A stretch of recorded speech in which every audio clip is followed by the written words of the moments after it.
अगदी 10 मिनिटात तयार होणारा कॉफी मोदकचा प्रकार आपण या ठिकाणी पाहतो आहे। त्यासाठी मी 15 ते 16 मारी लाईट बिस्किट घेतले। तुम्ही मारीचे कोणतेही बिस्किट घेऊ शकता। छान असे मिक्सरमध्ये बारीक करून घ्यायचे।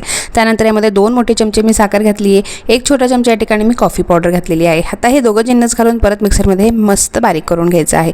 व्यवस्थित बारीक करून झाल्यावर एका बाउलमध्ये काढून घ्यायचं। त्यामध्ये 4 मोठे चमचे मी दूध घेतलं आहे। थोडं दूध घेऊन आपण हे व्यवस्थित मळून घ्यायचं आहे। दूध थोडं घालून मिश्रण तयार करा, नाही तर ते अगदीच पातळ होईल। व्यवस्थित हे सगळं मिक्स करून झालं की याचा छान असा उंडा करायचा आणि हा उंडा व्यवस्थित तयार झाला की आपण एक मोदकचा मोल्ड घ्यायचा आहे। त्या मोल्डला व्यवस्थित तूप लावून घ्यायचं आहे। या ठिकाणी मी चोको चिप्स घेतले, तुमच्याकडे नसतील तर तुम्ही कॅडबरीचे तुकडे करून घेऊ शकता। व्यवस्थित मोदकाच्या मोल्डला तूप लावून झाल्यावर थोडंसं मिश्रण यामध्ये घालायचं, तुपाचा हात करायचा, नंतर यामध्ये चोको चिप्स घालायचे आहेत मध्ये फिलिंगसाठी, वरून परत हे मिश्रण घालायचं आणि या पद्धतीने पूर्ण मोल्डमध्ये हे मोदक तयार करून घ्यायचे।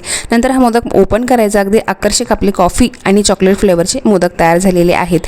अगदी ह्या मिश्रणात 10 ते 11 मोदक सहज तयार होतात। आपले मोदक तयार आहेत।